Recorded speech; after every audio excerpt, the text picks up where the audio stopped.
Because the only people for me are the mad ones.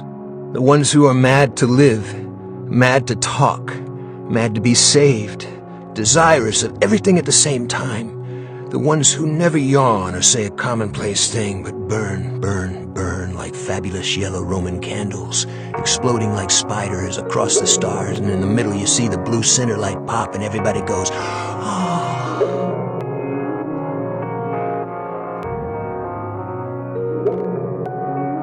The great world piers of the sea-wide river were drenched in it. Old steamboat landings at Poughkeepsie were drenched in it. Old split rock pond of sources was drenched in it. Vanderwacker Mount was drenched in it.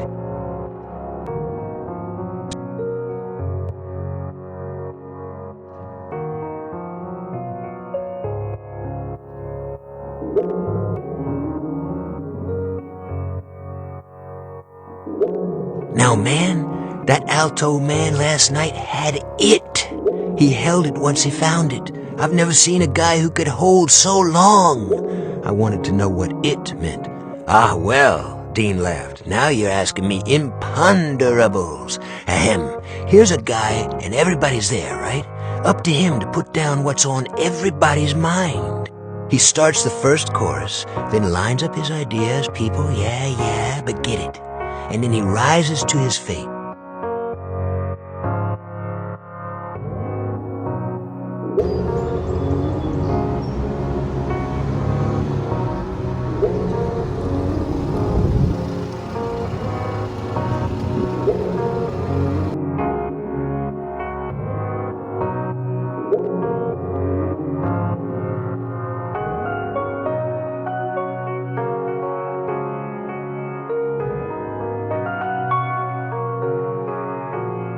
Where Route 6 arched in from New England.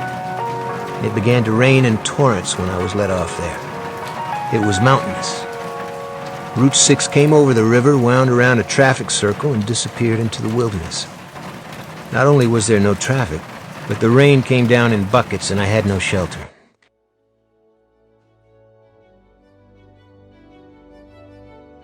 I was halfway across America, at the dividing line between the east of my youth and the west of my future. And maybe that's why it happened right there and then, that strange red afternoon.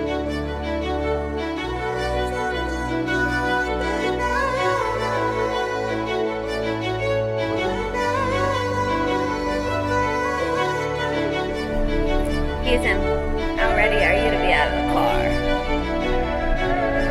Dude, it's taking so fucking long.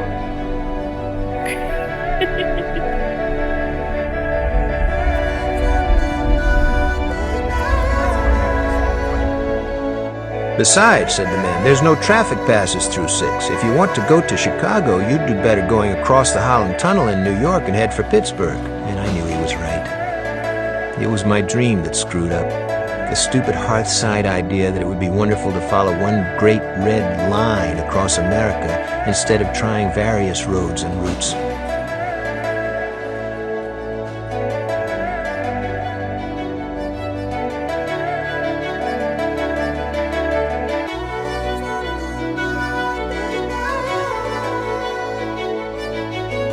The strange young heroes of all kinds, white, colored, Mexican, pure Indian, were on the field, performing with heartbreaking seriousness.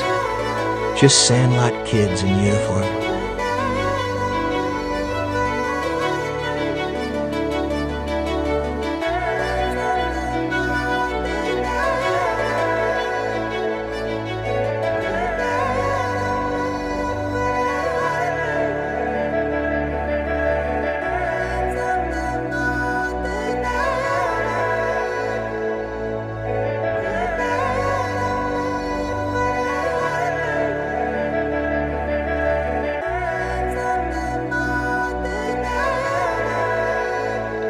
His buddy was a big, flabby Mexican who spoke English without much accent and was loud and over-anxious to please.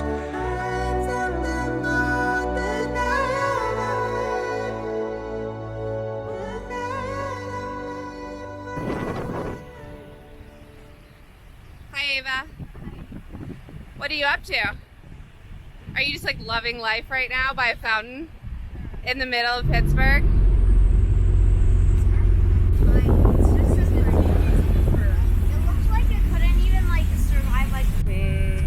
Sure, tell me if I run into something. What's up, Adam?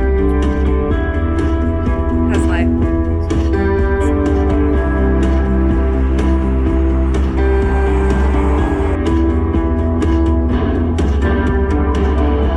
You cover the road tolls before I stumble.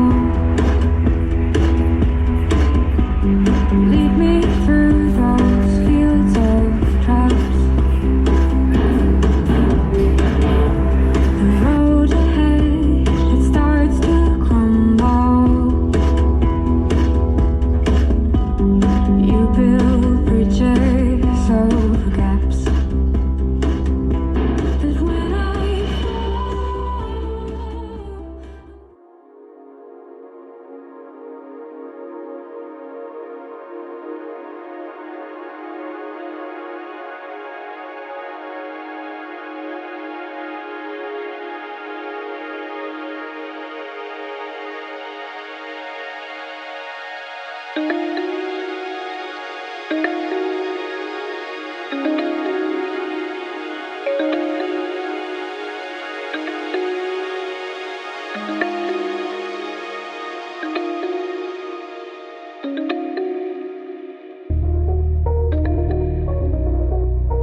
What is that feeling when you're driving away from people and they recede on the plain till you see their specks dispersing?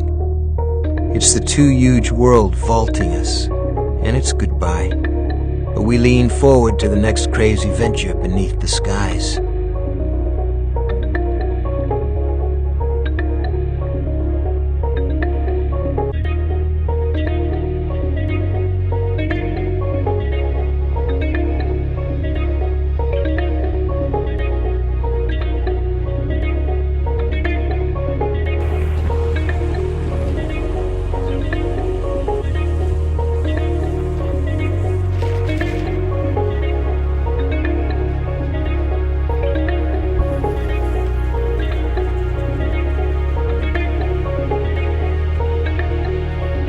Whenever spring comes to New York, I can't stand the suggestions of the land that come blowing over the river from New Jersey, and I've got to go. So I went. For the first time in our lives, I said goodbye to Dean in New York and left him there.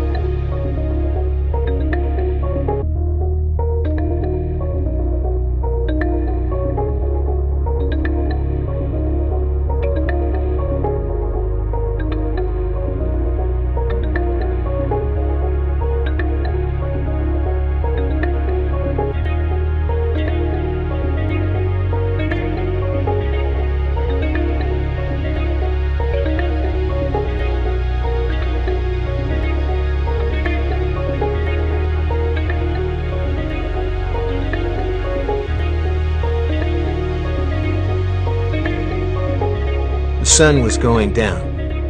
I walked after a few cold beers to the edge of town, and it was a long walk. All the men were driving home from work, wearing railroad hats, baseball hats, all kinds of hats, just like after work in any town, anywhere. One of them gave me a ride up the hill and left me at a lonely crossroads on the edge of the prairie.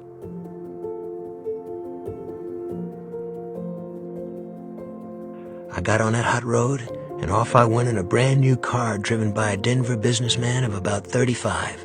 He went 70. I tingled all over. I counted minutes and subtracted miles. Just ahead, over the rolling wheat fields, all golden beneath the distant snows of Estes, I'd be seeing old Denver at last. I pictured myself in a Denver bar that night with all the gang, and in their eyes, I would be strange and ragged and like the prophet who has walked across the land to bring the dark word, and the only word I had was, wow.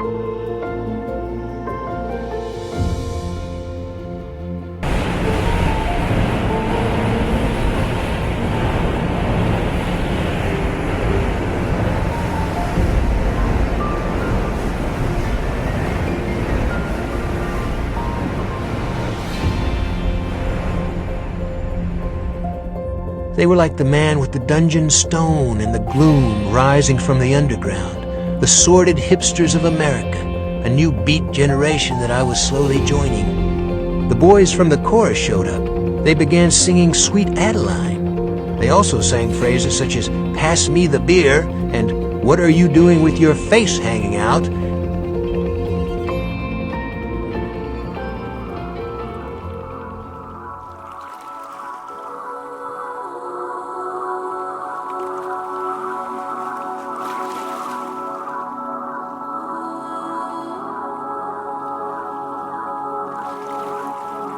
In 1942, I was the star in one of the filthiest dramas of all time. I was a seaman and went to the Imperial Cafe on Scully Square in Boston to drink. I drank 60 glasses of beer and retired to the toilet, where I wrapped myself around the toilet bowl and went to sleep. During the night, at least 100 seamen and assorted civilians came in and cast their sentient debouchements on me till I was unrecognizably caked. What difference does it make after all? Anonymity in the world of men is better than fame in heaven, for what's heaven? What's earth? All in the mind. Happy to be home, Yusuf? So in America, when the sun goes down, and I sit on the old broken-down river pier watching the long, long skies over New Jersey, and sense all that raw land that rolls in one unbelievable huge bulge over to the west coast, and all that road going, all the people dreaming in the immensity of it. And in Iowa, I know by now the children must be crying in the land where they let children cry. And tonight the stars will be out. And don't you know that God is Pooh Bear? The evening star must be drooping and shedding her sparkler dims on the prairie, which is just before the coming of complete night that blesses the earth, darkens all rivers, cups the peaks, and folds the final shore in. And nobody knows what's going to happen to anybody besides the forlorn rags of growing old.